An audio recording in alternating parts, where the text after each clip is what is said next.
Pretty much as expected. No one really expects a lot and they didn't really perform. It's a shame because everyone's got high expectations for them, even myself, but yeah, pretty disappointing. Although I think a lot of the perception in the media was that they were good performances, they didn't do what they basically needed to do, which was win. Short-lived. Could have done better. But it's not good enough. Not good enough this time around. Wasn't expecting them to go out so soon. I mean, with the manager Roy Hodgson, I thought he'd be coming up with a different approach. I was expecting them like quarterfinals at least. You know, probably go out on penalties, but quarterfinals at least. As disappointing as everybody else, I think, apart from Germans. It was, yeah, I not pleased with that really. So it was an interesting experience because usually, obviously, England lasts a lot longer than that, so you get to follow them at least until quarters or semi-finals. Kind of expected quarter-finals or semi-finals. No one ever really. Maybe that's completely unfair. I never really expect England to make finals, but I expect them to give a bit of a good performance all the way up to there, and then just really let themselves down on penalties in the quarterfinals or semi-finals. I love the World Cup and I'll always enjoy that, but kind of that's always been the expectation, is that we're a world-class team without quite that killer instinct to get to the end, you know?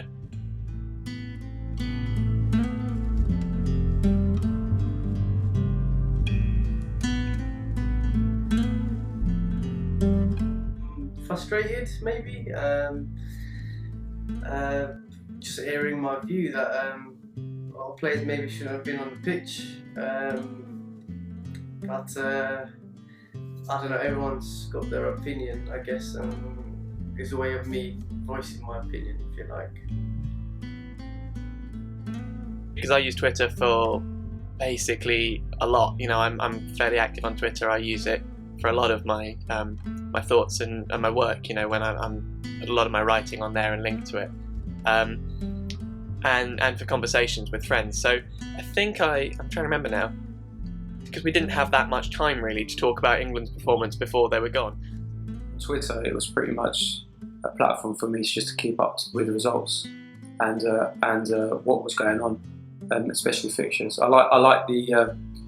I think Twitter was sending alerts before a game kicked off, so that was pretty good because it reminded me when I could tune in, and especially around the timings with work and stuff, it was useful.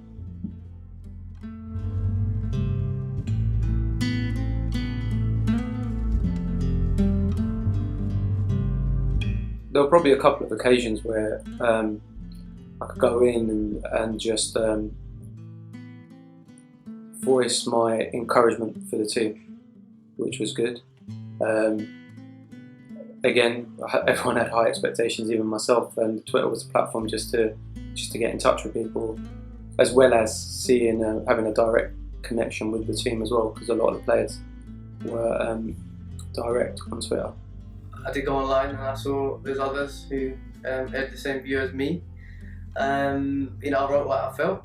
I had a few people agree, a few people disagree, but it's my opinion. It's my thoughts on it, basically. I mean, whether it's taken seriously, that's another matter. I guess it's my outlet, you know. I can't. Well, nobody's going to sit down with pen and paper really and write to Mr. Hodgson or the FA, but I guess in small numbers, we can all kind of voice our opinion, if you like. I can express myself in the sense I can always air my view. It doesn't have to be taken seriously. I don't expect it to be taken seriously, but it's my individuality, if you like. I have an opinion on something and a view on something. People think like-mindedly.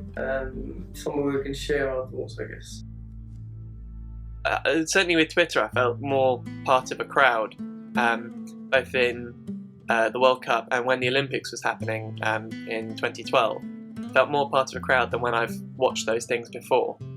When I've watched the World Cup before, and for it to be, to feel like you're really part of a crowd when you're watching the World Cup without something like Twitter, you kind of need to be in a crowd. Whereas now I think it's a lot easier to feel like you are really an active part of the audience. When you cheer, other people are hearing it, even if it is just a sort of general noise. So yeah, it feels more like being in the crowd.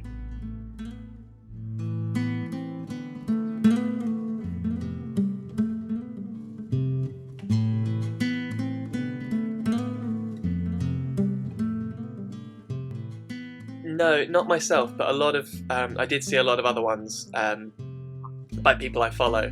The one that really made me laugh was the first aider, the health coach who came onto the pitch and got injured himself and taken off in a stretcher, and it was that picture of his face that went round, just him going, "Oh no, I'm going to be on the internet," and that made me laugh. There were some jokes going around with pictures and a few kind of smart comments. Yes, I did. Even leading up to the World Cup and after, these images, capture 1,000 words, they say.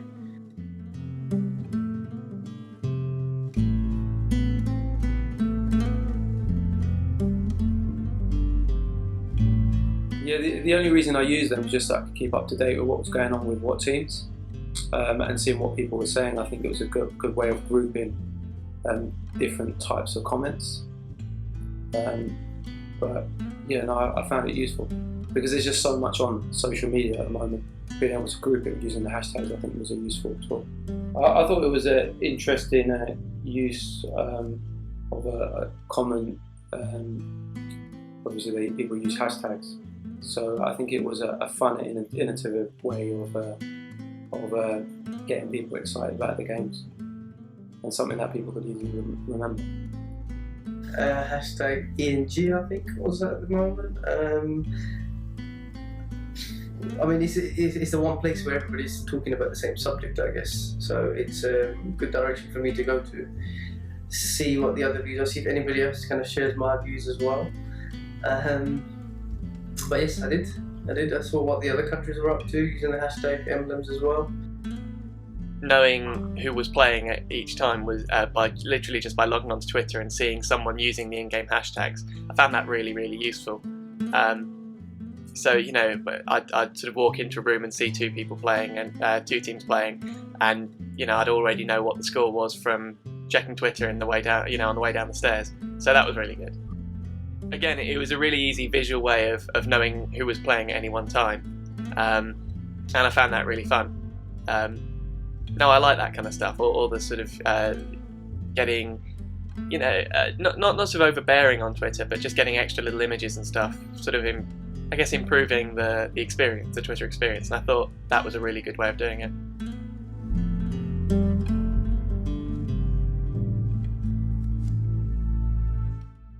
It is something that I use. I had it on my profile, on my data page, if you like. It's me representing the team I support. Well, that's Liverpool, but England in the World Cup. It's kind of shows your allegiance to whichever team you're supporting. Good little way of kind of differentiating different countries. Yeah, I think I did at least once or twice, but sort of same answer again. By the time you really get geared up into it, we were already out. So I used it more to tell who else was playing in teams that I wasn't necessarily following. But when there was a really good match on, I could sort of tell who it was by the way Twitter was reacting.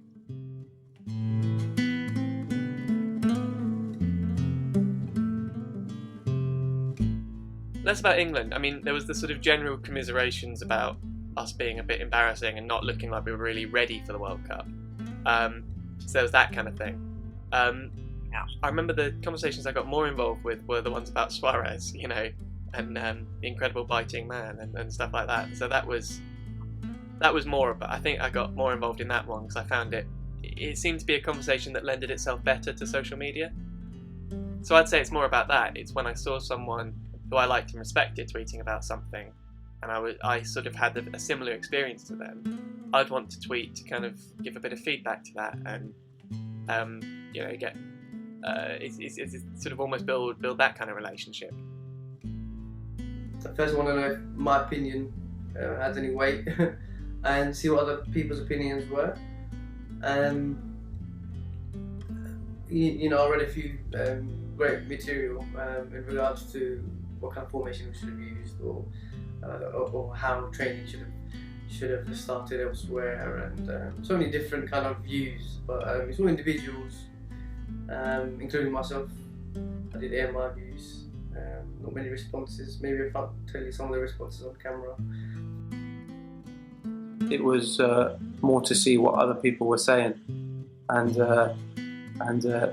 now and again I probably did mention something, but it wasn't I don't know, hugely important.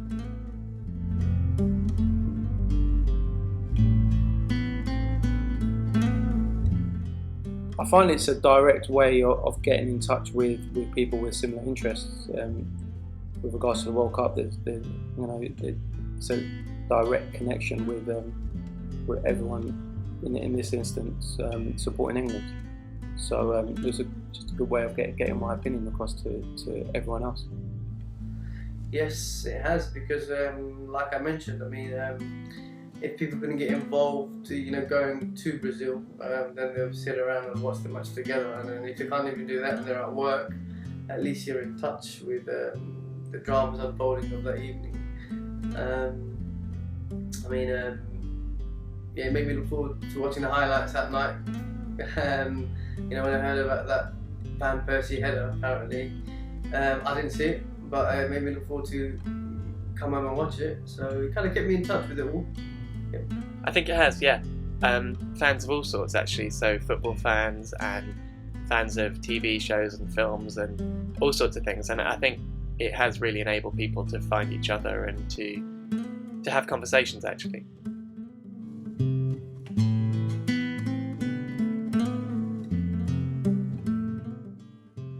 No, not at all. Probably wish I had now. And he said it, but I hadn't actually thought of doing that. I just tend to. I'm quite happy with how my profile is, and I don't tend to do that. I know some people that's a thing they like to do, and I get that. I just think I use Twitter in a different way.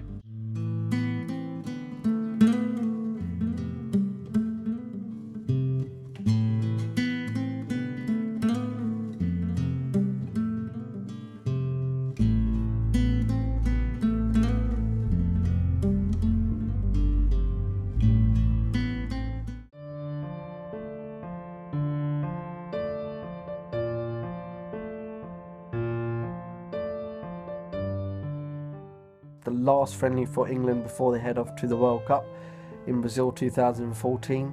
A lot of fans expected big things from this game. There was even tweets saying England should win 10-0, but that set the tone generally of what England fans expected of the England football team, and they voiced their opinions on Twitter about this score lines and, you know, how easy it should be to beat Honduras.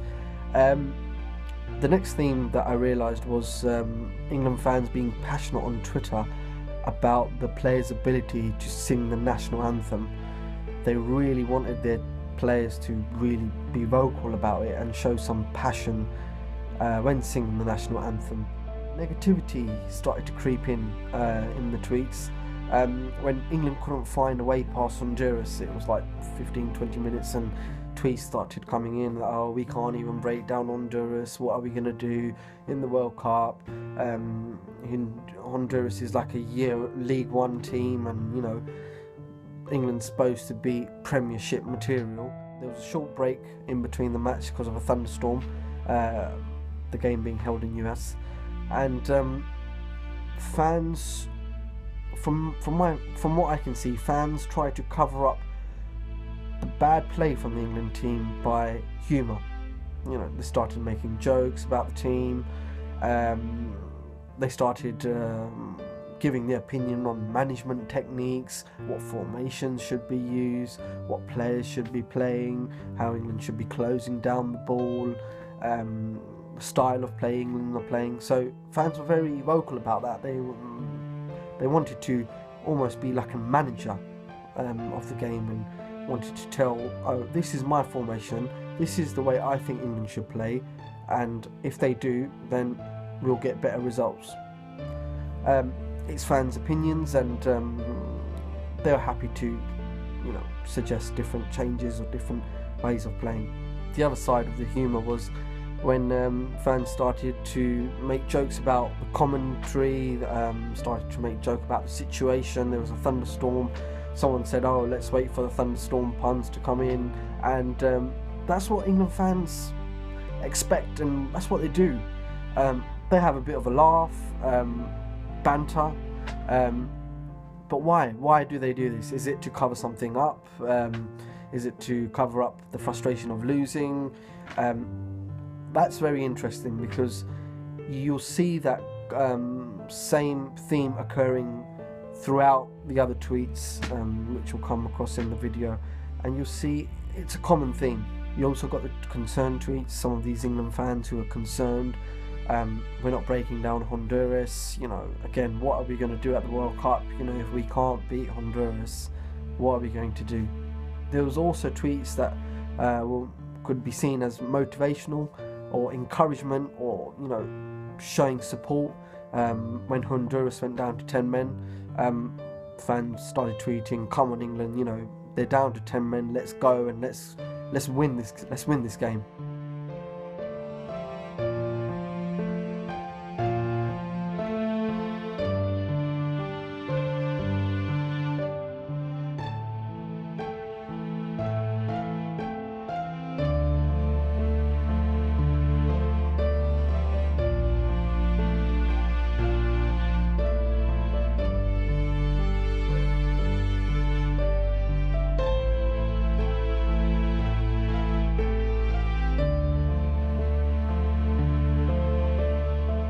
England versus Uruguay. So this was the second game for England in the World Cup. The first being England versus Italy, and England losing 2-1 to Italy.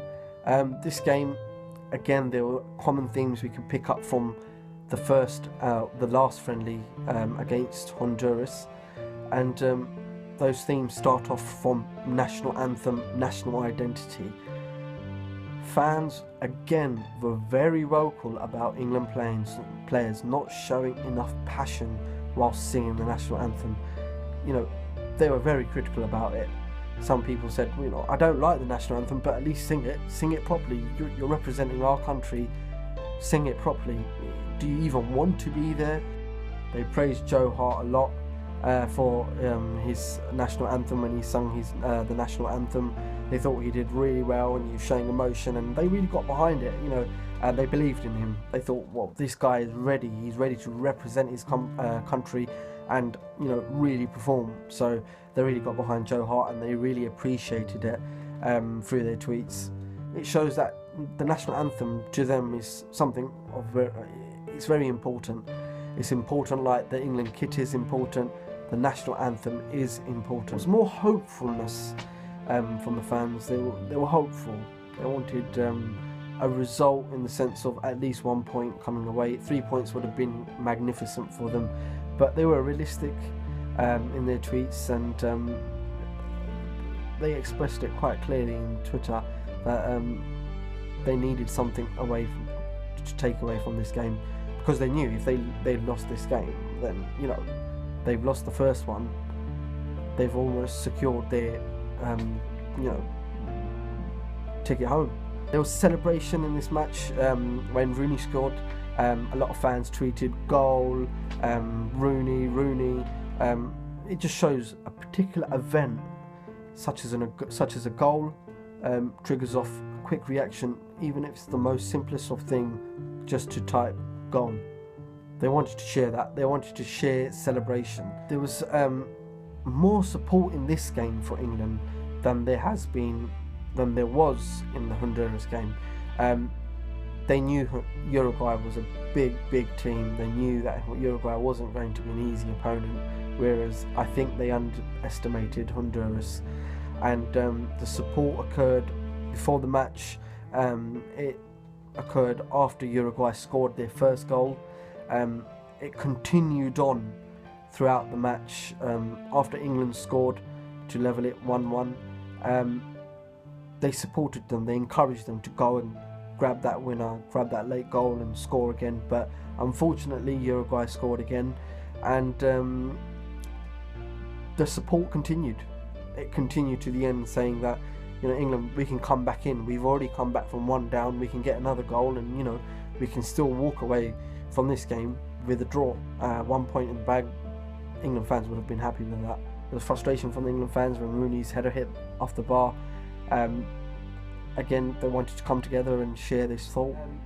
The critical analysis of players, referee decisions, that was very evident from the tweets.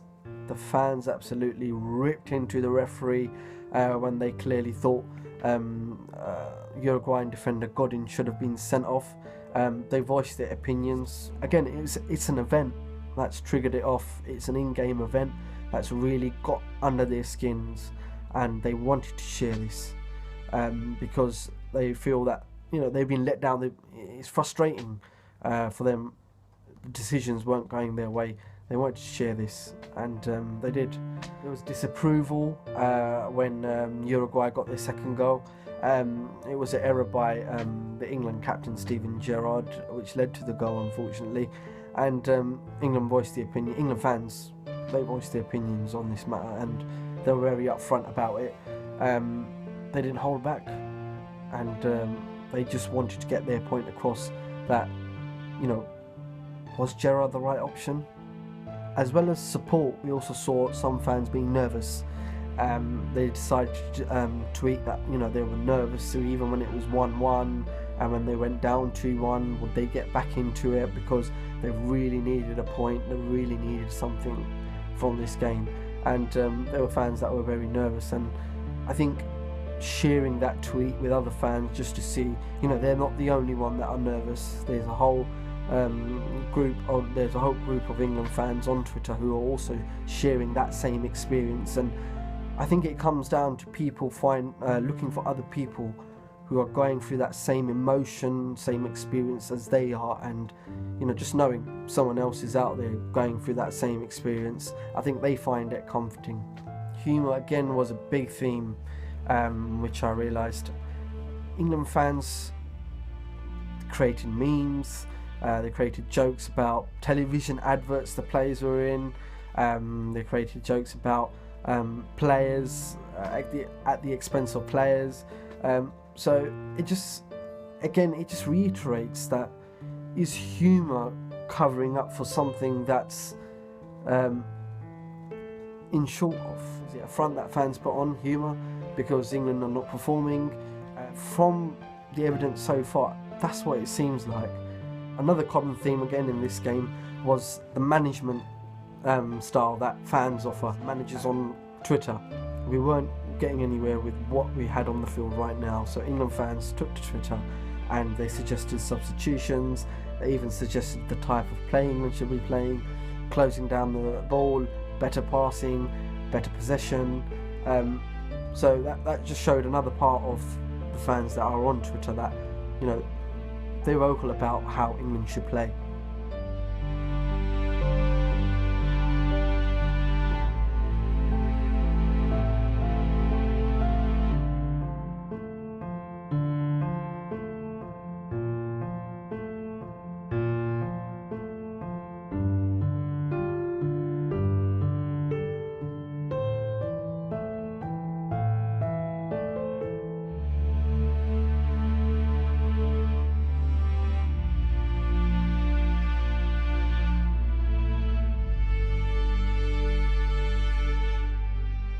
last game for England. England were near enough out of the competition by now. It was England versus Costa Rica. Costa Rica, funnily enough, was topping the group, so it wasn't going to be a walkover this game. But nevertheless, England fans wanted England to come away with something. They wanted England to at least get 1 point in this competition, which they hadn't so far. They wanted England to come back with some national pride, some pride in the team, that England, we're a big force and, we can come away from this. We can build on this World Cup. The theme we saw again in this match was criticism, heavy criticism on the referee. Some tweets even suggested Costa Rica had bought out the referee. There was a lot of criticism on the players. Fans voiced their opinions about majority of England's defence and midfield, and that was very interesting to see, because I think this game England fans were the most critical of the England players. Roy Hodgson did manage to mix things up and bring in new players, and some of the players that did perform well, England fans really backed them. They praised them. They said, "Oh well, he's doing brilliantly." So they did get behind the positives, but it was more evident England fans were far more behind the negatives than the positives. National anthem again was another theme in this match, which was evident from the tweets. Throughout this tournament, England fans have really got into the England team, saying that they have not shown passion singing the national anthem, and it was the same again. They were absolutely slating England. But there were some tweets that supported the crowd that was singing the national anthem. They thought the crowd did a better job, even though it was out of sync. They did a better job. Management was another theme that's come back into this game. Again, recommending players, suggesting the way England play, formations, the different types of players that should be on the pitch, players that played in this game which should have played in the previous 2 games that England lost. So there was a lot of opinions on this. Humour came back into it again. There would be no England match without England fans showing humour. England fans showing the humour, not just about players, about the whole England national football team, the way England are expected to perform, which is not great. So it was there just to cover up again.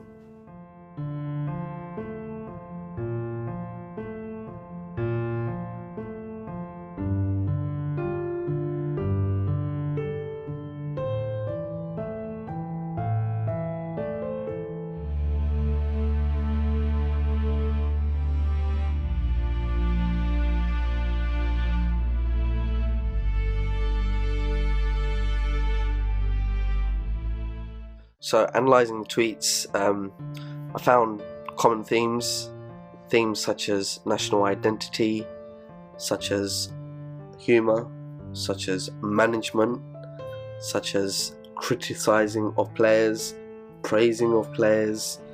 So these themes were consistent throughout the tweets in the games which England fans shared their opinions on the World Cup, and obviously the friendly before England versus Honduras. And fans really express themselves on Twitter, and they almost use Twitter as a place to go to share their views on things, even if it's a small event that happens, like a goal or a tackle, or if they feel a referee should send someone off, they'll jump on Twitter and they'll express their feelings.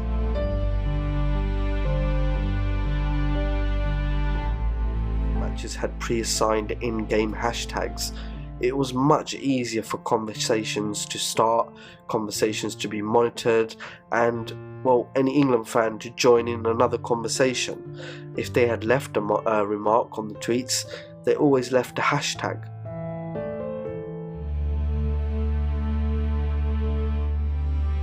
The national anthem was something that I realised that England fans are passionate about, and they'll voice their opinions on Twitter. They'll pick out players who do not really put their heart into singing the national anthem, and they did. They picked out players, and they picked out the whole team.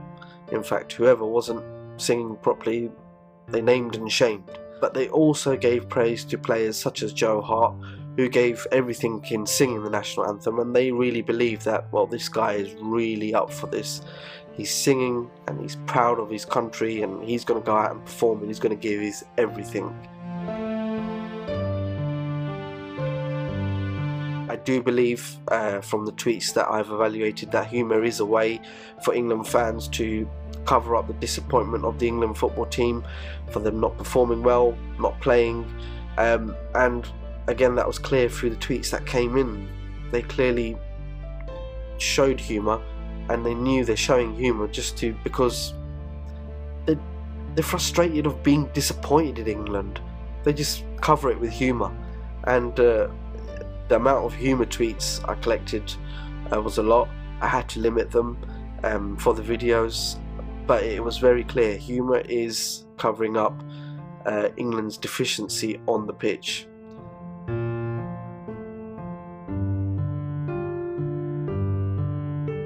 Criticism was a lot, far more than praise in my eyes. I realised they were very critical of not only the players but also the referee, of the management, of the FA committee. So England supporters are very vocal in their criticism, and they showed that in the tweets during the World Cup and before.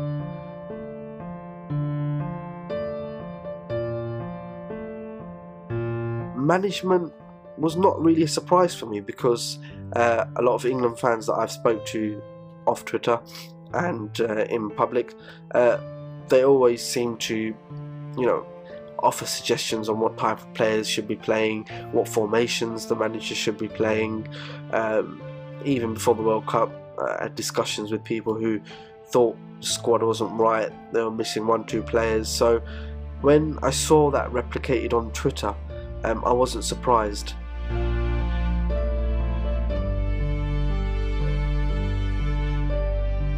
There was support for the England team before the games in the World Cup, even before the Honduras friendly game, and they got behind England. In the Uruguay game, we saw a lot of support for England, because you could see they were putting their all into it, and the fans were getting behind the team. But unfortunately England lost, and it led to their elimination in the World Cup.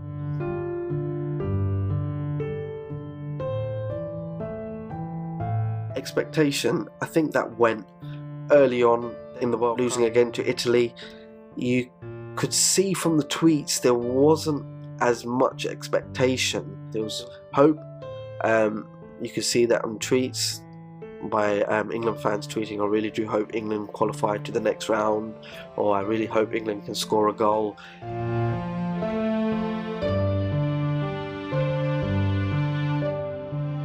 The fans, again, they wanted to come out and share their feelings, and I think Twitter allows them a platform to come out and share their feelings on all of the themes that I've just mentioned.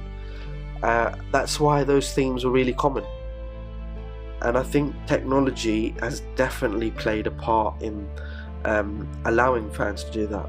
Twitter is easy accessible for fans to share the emotion, to share in celebration, to share in criticism, to share in humour, and to share in a lot of the themes that I've mentioned because of mobile technology. A lot of the fans, when I was on my field research, they said they found it easy to share their opinion because of their mobile phone. They wasn't going to exactly walk around with a laptop and take out their laptop and start tweeting that, oh, well, come on England, or it wasn't going to happen. So mobile has allowed that to happen. Mobile technology has allowed people to quickly access Twitter and other social media networks and share their experiences and share key incidences which are close to them, which are meaningful to them. And whether it be a good point, a bad point, or a reflective point, England fans have comfort knowing that there are other England fans out there, and they're easy to locate by using the hashtag.